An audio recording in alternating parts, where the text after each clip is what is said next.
Yes, I'm very happy to tell you about the history of ASPO because I've personally been involved for a long time. As you said, we're into the 6th ASPO conference, and now life is suddenly much more straightforward. We're quite mainstream. We're not regarded as eccentrics or, people you should be careful to not to take too much notice of. But if we go back to when Colin Campbell first came into my office, I was editing a magazine called Petroleum Economist at the time. The message he was giving was certainly A, alarming, but B, completely tangential. No one in the industry believed it at that point. And I must admit to being pretty sceptical myself, being obviously, as an oil journalist, sort of part of the existing consensus. So I did write an article with Colin, and that is on the record and stands up pretty well. But equally, I was very hard on him and, asked all the standard industry objections. And so I can't say I was in any sense convinced at that point. But I did like the man. I thought he had something special about him. He had a great integrity and a great determination. And I became friends and visited him in France, and we had sort of fairly continuous email correspondence and developed some of these ideas. So by about the late 90s, I was becoming reasonably convinced that he and Jean Laherrère, who'd done a lot of the early work with him, really were onto something. And I suppose it was around that time that the idea of the first ASPO conferences came about. And so the first one was actually held up in Uppsala, which I was unable to attend. And that was a quite limited gathering of principally academics. Then we got to the second one, which was the one held in Paris. And that was held under the aegis of the IFP, the French research group. So that was quite interesting because here was a key player, if you like, expressing at least some degree of interest in what was going on. Though the industry generally at that point was extremely hostile, and we did have industry speakers who were seeking to prove, in effect, that we were wrong. As we progressed through ASPO3 in Berlin, we had a similar sort of reaction. But by ASPO4, which was in Lisbon, that was probably the turning point here. I think that was when people really began to feel that we may not have all the details right, but directionally, peak oil was going to happen. Peak oil was a real concern to the world. So by the time we got to the 5th one, which was in Pisa last year, where the weather was quite extraordinarily hot, we were really sort of pushing on an open door. Was a certain amount of rearguard action, because there always is people who just don't want to believe in various forms. So here we are in Cork for ASPO6. And as you see, we're getting very high caliber speakers, sort of people who, even a few years ago, would have been rather reluctant to appear on an ASPO platform, freely talking about the challenges that we're now up against, and that, yes, peak oil is real, yes, it is going to be hugely disruptive to all our lives, yes, we are going to have to adapt in various shapes and forms.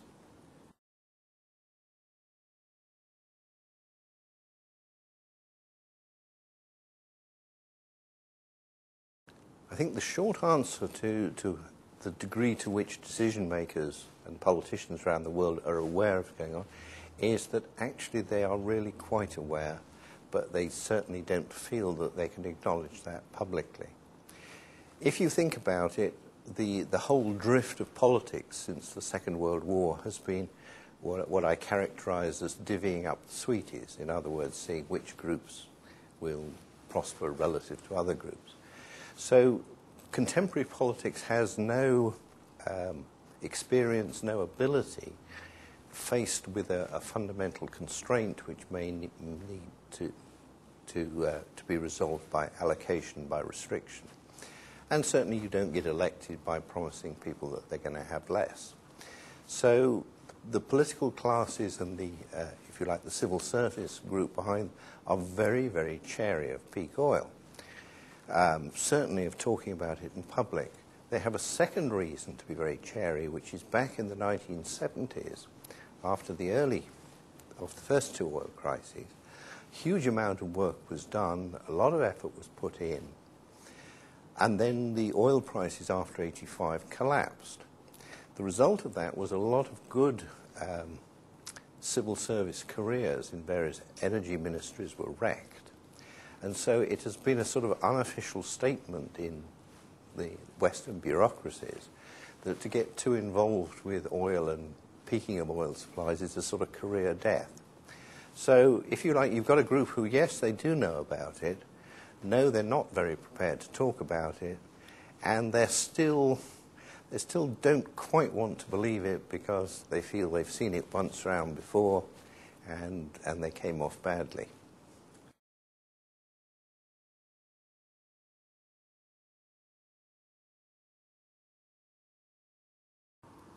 Yes, the mega project is an attempt to list up as accurately as possible all the significant new projects that will come on stream.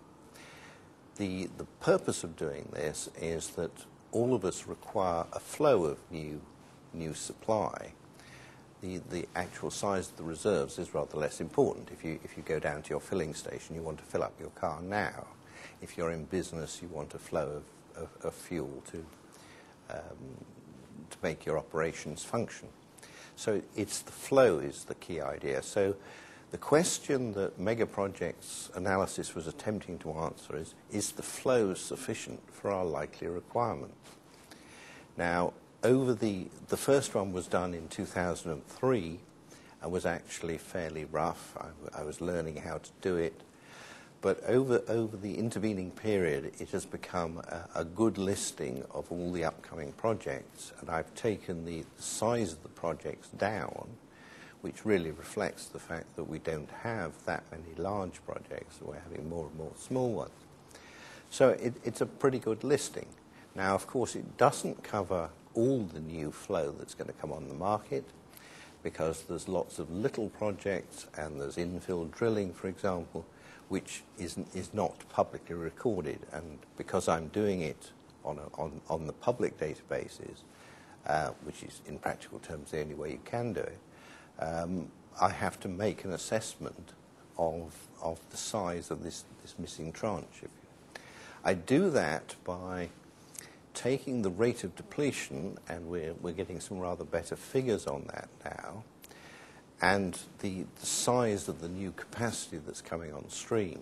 I deflate the new capacity a little bit to take account of delays and those sort of things, which conform to a pattern. And then these days I can backfit the curve, if you like, to find out what the missing component was, and then I extrapolate that forward.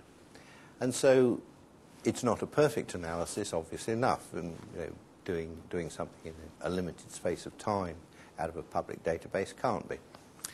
But it gives you a pretty good idea of what's going on. I arrange it so that the residual is the amount of oil available to meet new demand.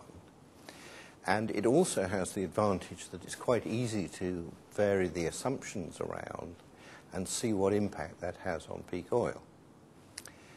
So if you're going to ask me what the current conclusion is, I would say that we are looking at peak oil, that's to say the succeeding years producing less oil than the years before, is going to occur approximately in the middle of 2011, and we have to say plus minus 1 or maybe 2 years. It won't be more than that, because we've tested it by varying the assumptions, frankly, to the absurd. So that is why I've done the mega projects analysis, and that is the conclusion it gives us.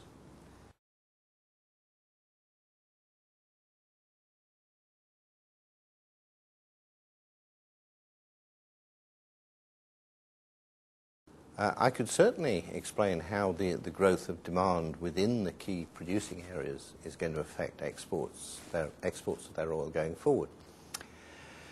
The first thing, of course, is that because these countries have become much more prosperous, precisely as a result of high oil prices, their populations are becoming more significant consumers.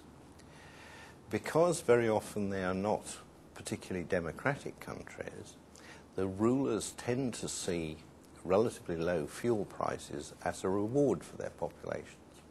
So we have the slightly strange situation where oil product prices are actually subsidized in many of the key producers. So you can buy gasoline for 40 cents, though it's just gone up a bit in Iran, and you can buy it for 20 cents in Venezuela. And it's a, if you like, a very palpable reward to the population from, as I say, not always entirely democratic leaders. So it's unlikely to change. But of course, if oil products are extremely cheap, then you can afford to drive around in big SUVs. You can afford to do things that on that level of income you wouldn't otherwise be able to do. So demand in virtually all of these countries is currently expanding at about 6% a year. Now, 6% a year starts to eat into the available exports really quite rapidly. We used to, in the old days, 20 or 30 years ago, you never took any notice of what local demand was in the key producing countries. Now it is becoming a key component, and it's actually rising quite rapidly, and they're expanding their refining capacity, so they're processing at home, they're trying to add the value there. So yes, it is an actual threat to the availability of imports into the main consuming countries. The other key threat that ties in with that is, in effect, why should these countries invest their money to solve our problem? And of course, increasing numbers of them are concluding that, well, maybe this isn't the best approach. Maybe they should simply invest to provide themselves with an adequate enough income and with enough capacity to meet their local demand. Because they know that increasingly, if they start shortfalling on their exports, the price of oil will go up. And we certainly see this with someone like Mr. Chavez, who is quite relaxed about the fact that Venezuelan production is going down, because he knows that the money he's not investing can be spent elsewhere in the economy, but actually he's not even going to be out of pocket because the price of oil is going to go up.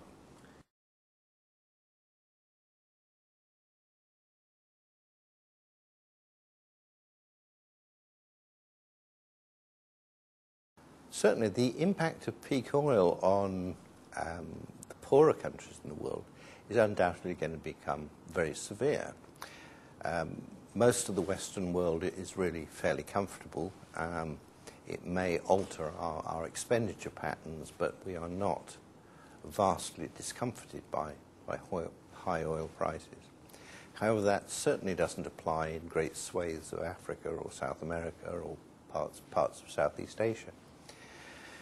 Unfortunately, because this is not very visible to us, we're not actually seeing the victims of high oil prices.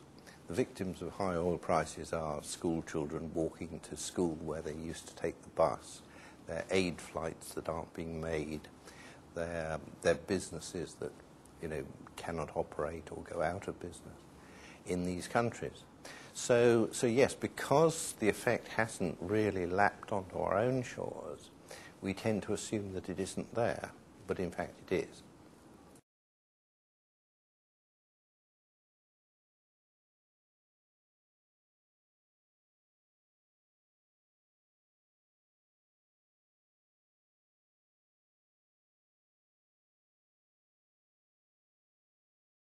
The international oil companies no longer own the bulk of the world's reserves. We've got very used to the idea that because they used to control so much of the oil business that perhaps they still do. It's simply not true. The national oil companies now own a very high proportion of the world's reserves. And all the evidence is that because the international oil companies' current assets are depleting quite fast, that the situation, if you like, will continue to move against them. So they are not going to be our salvation. In fact, they're going to be working quite hard on their own salvation as this tendency develops further. Equally, I think we will see more interest by some of the national oil companies in the producing countries of integrating forward, of coming towards the end consumers. Now, this ultimately could be through an association with the traditional oil companies, or it could be a separate initiative where they start selling directly into more end markets.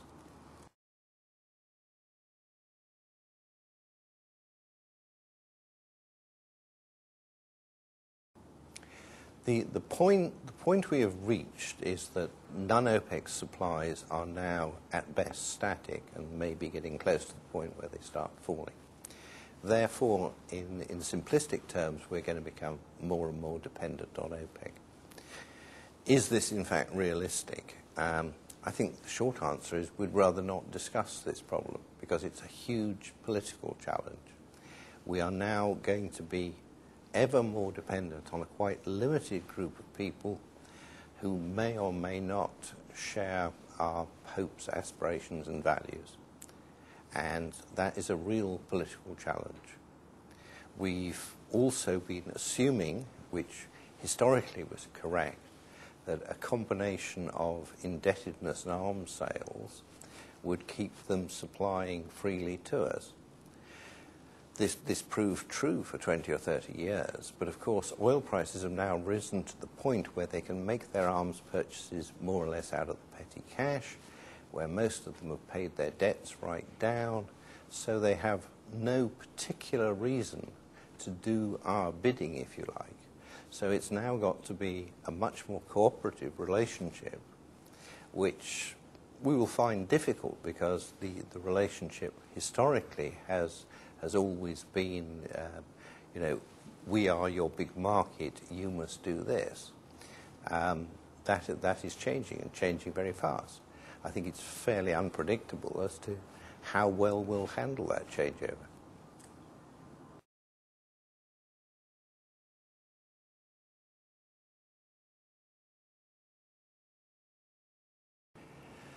The scope for new oils, if you like, the unconventional oils, to come in and make up the shortfall, there is some potential there, but I really do believe that it has been exaggerated very considerably because most of these are simply much more difficult to achieve.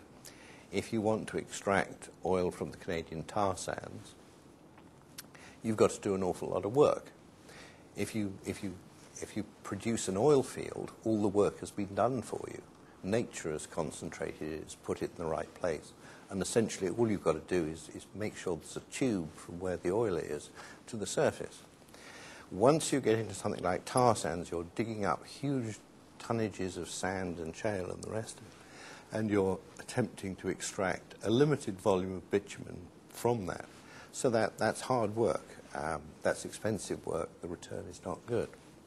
If you're trying to get stuff out of shale, which is even worse, you've got an immature oil, you've got to heat it. When you heat it, shales expand and become good insulators.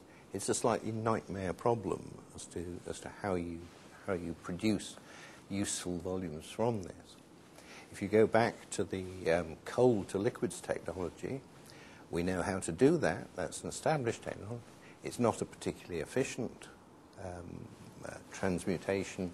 It could probably be optimized better, but the idea that we just built lots of coal to liquid plants and problems solved is frankly, it's erroneous.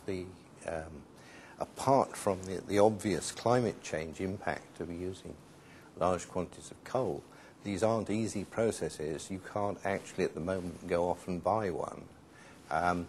So I think we've got to recognize that if oil peaks in the sort of time frame that looks really very likely now, we're going to have a fairly turbulent and unhappy time as we start to resolve these things.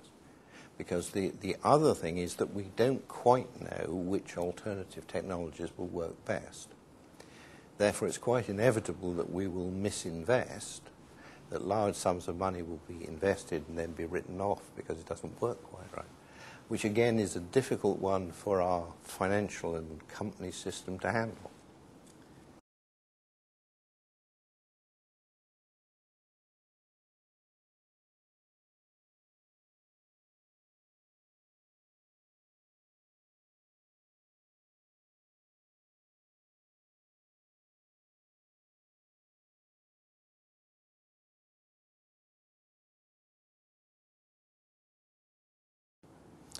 The reversal in the UK's fortunes, in the sense of from being a significant exporter of hydrocarbons to becoming a significant importer, could in fact be a poster child for the sort of challenges that we're up to collectively, because what's happened here is, through no one's fault, it's simply the depletion of the resource. The UK, from being in this very happy position where hydrocarbons underpin the value of its currency, where the government had funds available to it, which makes the whole sort of tax bit rather easier, it's now finding that all these things are moving against it. I think it's fair to say that the government really wasn't well prepared for this. We certainly had a lot of apparent misunderstanding about the rate at which oil supply would go down, the speed with which we'd become a gas importer instead of being self-sufficient with small seasonal exports. I think they've become aware of it. I think a lot of work is probably going on. And of course, it does start producing challenges to the economy, to government finance.